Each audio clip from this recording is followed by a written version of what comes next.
This is the Season of Storms, a special report on hurricane season 1995, brought to you by Channel 10 and the Florida News Network. Here is anchorman Dwight Lauderdale. Good evening. No question about it, the season of storms is upon us. Less than a week into the new hurricane season, and already a hurricane has hit the Florida Panhandle. Not a powerful storm, but consider it a wake-up call. Are you prepared if the next storm comes our way? Well, if not, you can't afford to miss these next 60 minutes. Channel 10 and the Florida News Network team up to show you everything you need to know to keep you and your family safe from disaster. Home improvement guy Bob Vila put some of these new high-tech windows and shutters to the test to see if they can stand up to a monster storm. Dade-Broward counties responded to Hurricane Andrew by adopting tougher building codes. For example, both counties have set national standards for impact-resistant window systems. Windows are actually tested by hitting them with a 2x4. America's original home improvement guy, Bob Vila, joins the Florida News Network from the Homestead Air Reserve Base to show us the important differences between the old window systems and the new ones.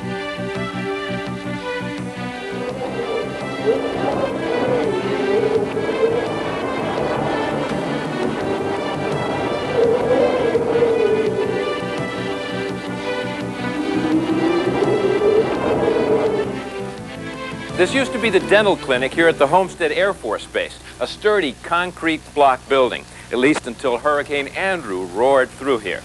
Andrew taught us a lot of lessons, and one of the most important ones is about the need to keep windows and doors intact, because once they go, the roof goes, and when the roof goes, the whole house blows apart. Buildings will flex and bend in strong winds and the low pressures of a hurricane, but even the strongest building is doomed when openings occur. The winds can begin to push from inside. Your roof can act just like a kite on a windy day. We've invited a number of companies here in South Florida to install their products here so we can show you what's changed in construction since Andrew. Dade County's building codes now require window and door products to meet much higher standards. This is Tony Savori, who owns American Testing Labs in Pompano, and your company tests any new window and door products before they come on the market, right? That's right, Bob.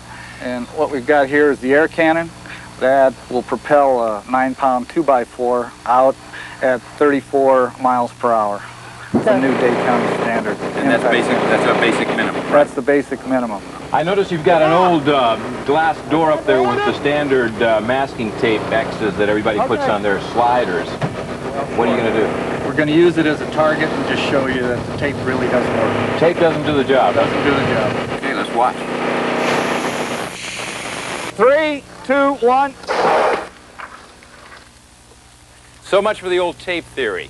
Tape across windows and sliding doors offers no protection in a hurricane. In a couple of minutes, we'll be back with Tony to show you how some new products hold up against the lumber cannon. 3, 2, 1. Tape across windows and sliding doors offers no protection in a hurricane. Bill Voegele from EXTECH, tell us, what are the advantages of this?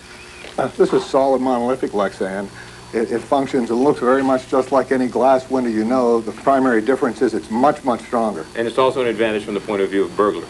It's often sold purely as a vandal-resistant material. It's used for skylights and curtain wall as well as windows. Terrific. Bill, I understand that you believe in standing behind your product, but I'm going to join the men with a cannon out there. I'll stand here literally. I have that kind of confidence. Great. Well, Tony, he volunteered to do this.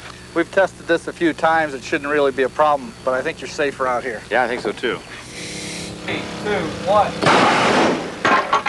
The 2x4 causes the Lexan window to flex inward, but it snaps back into shape with only a small mark on the outside. We'll be back with more from Homestead Air Force Base later on Season of Storm. How did we pick the materials we tested? The window and door products demonstrated were selected at random from a list of companies certified by the Metro-Dade Building Code Office.